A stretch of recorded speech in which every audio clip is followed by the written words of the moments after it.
I was folding the last of the wedding invitations into their crisp ivory envelopes when the name jumped out at me like a slap across the face. Mr. and Mrs. Alexander Reed request your presence. Alexander. Not me. Not Michael. Her ex's name. Printed in the same elegant gold foil we'd argued over for weeks. My hands went numb. The card slipped, slicing a thin line of blood across my thumb. I didn't feel it. All I felt was the floor tilting under me. The room shrinking until the only thing in focus was that single impossible word. I stood there in the kitchen, the stack of invites beside me like a tower of lies. Sarah was humming upstairs, some pop song she used to play when we first started dating. The sound floated down the staircase, light and careless, the way she used to be before the wedding planning swallowed her whole. I stared at the card again, willing the letters to rearrange themselves into my name. They didn't. Alexander. The guy she dated for 4 years in college. The one she swore was ancient history. Every time his name came up in conversation. The one whose hoodie she still kept in the back of her closet, for nostalgia. I don't know how long I stood there before her footsteps patted down the stairs. Babe, did you finish the invites? My mom's dying to see them. She appeared in the doorway, hair twisted up in a messy bun, wearing my old Northwestern t-shirt. She looked so normal. So mine. Then her eyes flicked to the card in my hand, and the smile froze on her face. It's a typo, she said quickly, crossing the room in 3 strides. She plucked the invitation from my fingers like it was nothing. God, the printer must have mixed up the files. I'll call them first thing tomorrow. Typo. 2 syllables that should have sounded innocent but landed between us like a gunshot. I watched her flip through the stack, her manicured thumb smudging the gold foil. See? Only a few have the mistake. We'll fix it. No big deal. No big deal. I repeated the words in my head, tasting how wrong they felt. Sarah, I said, my voice rougher than I expected. How does a printer accidentally put your ex's name on our wedding invitations? She didn't look up. I don't know, Michael. Maybe I sent them the wrong proof. I was so stressed last week, remember? The venue deposit, the florist drama. She trailed off, finally meeting my eyes. Hers were wide, pleading. It's just a mistake. Please don't make this into something it's not. But it already was something. I could feel it in the way her fingers trembled as she set the invites down, in the way she wouldn't hold my gaze for more than a second. I wanted to believe her. God, I wanted to. We'd been together 6 years. 6 years of inside jokes and Sunday morning pancakes and her falling asleep on my chest during movie nights. 6 years of me thinking we were solid. That night I couldn't sleep. She was curled against me, breathing slow and even, but I lay awake staring at the ceiling, replaying every moment of the past few months. The way she'd started locking her phone when I walked into the room. The late nights at work, that smelled faintly of someone else's cologne when she came home. The way she'd stopped saying I love you first, waiting for me to say it like it was a reflex she'd forgotten. The next morning I called the printer myself. The woman on the phone sounded confused. Mr. Reed? We printed exactly what was submitted. The proof was approved on March 14th at 11:47 p.m. She paused. By Sarah Bennett. Sarah Bennett.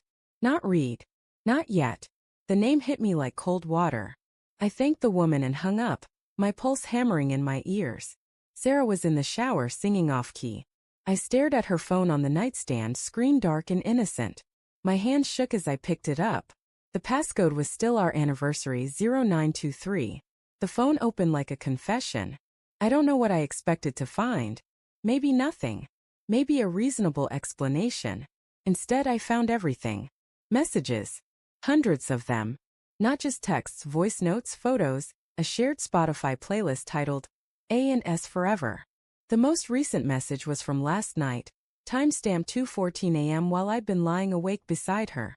Alexander. Saw the invites. You really did it. Proud of you, babe. Sarah. Had to shut him up. He's freaking out but he'll get over it. Alexander. Still can't believe you're going through with this. After everything. Sarah. I have to. For appearances. You know how my parents are. I scrolled up, my stomach churning. There were photos of them together, recent ones. Her in the dress she'd told me was for the bachelorette party. Him kissing her neck in a hotel mirror. A video of her laughing in his car, the same laugh she used to save for me. The messages went back months, years. They'd never stopped talking. Not really. She'd just gotten better at hiding it. I sat on the edge of the bed, phone heavy in my hand, until the shower shut off. Sarah emerged in a cloud of steam, towel wrapped around her, skin flushed. She saw me with her phone and stopped dead. Michael, don't. My voice cracked like ice. Just don't. She crossed the room slowly, like I was a wild animal. It's not what you think. Then what is it, Sarah? Because it looks like you've been fucking your ex for the last 2 years while planning our wedding. It looks like you put his name on our invitations on purpose. It looks like you never stopped loving him. Her face crumpled. Not with guilt, with frustration. You don't understand. Alex and I were complicated. We always have been. But I chose you. I'm here, aren't I?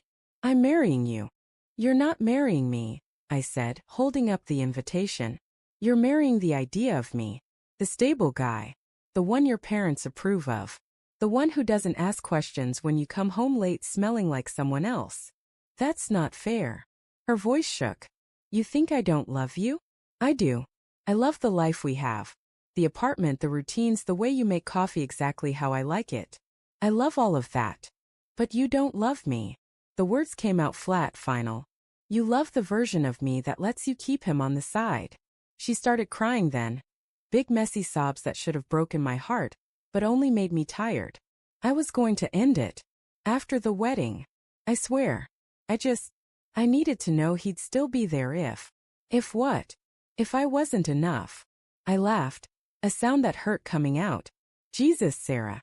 6 years and you still need a backup plan. She reached for me, but I stepped back. Her hand hung in the air between us, trembling. I'm sorry, she whispered. I'm so sorry. Sorry doesn't fix this. I looked at the invitations scattered across the floor like confetti from a wedding that would never happen. You know what the worst part is? I would have forgiven the affair. If you'd come clean. If you'd chosen me for real. But this? Putting his name on our future? That's not a mistake. That's a message. I left that day. Packed a bag while she sat on the couch, mascara streaking her cheeks, begging me to stay and talk. But there was nothing left to say. The invitations went into the trash, gold foil glinting like fool's gold. I kept one though. The one with Alexander's name. A reminder. Months later, I ran into her at the grocery store. She was thinner, eyes red-rimmed, pushing a cart with wedding magazines she wasn't reading. She saw me and stopped, the fluorescent lights making her look older than 28. Michael, she said, my name barely a breath. I nodded, not trusting my voice. She looked at the ringless hand I'd shoved in my pocket. I called it off, she said. With both of you. I'm trying to figure out who I am without either of you defining me. I wanted to feel triumph. Or pity. Or something. But all I felt was empty.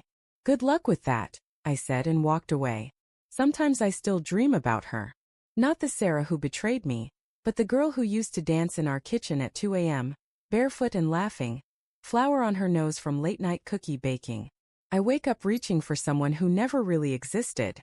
The invitations taught me something no amount of therapy ever could. Love isn't just about who you choose. It's about who chooses you back every single day without a safety net. I kept that one invitation. It's in a box in my new apartment, tucked between old photos and the hoodie she left behind. Sometimes I take it out and trace the gold letters. Alexander Reed. Not a typo. A truth I was too blind to see until it was printed in ink. The real betrayal wasn't her sleeping with someone else.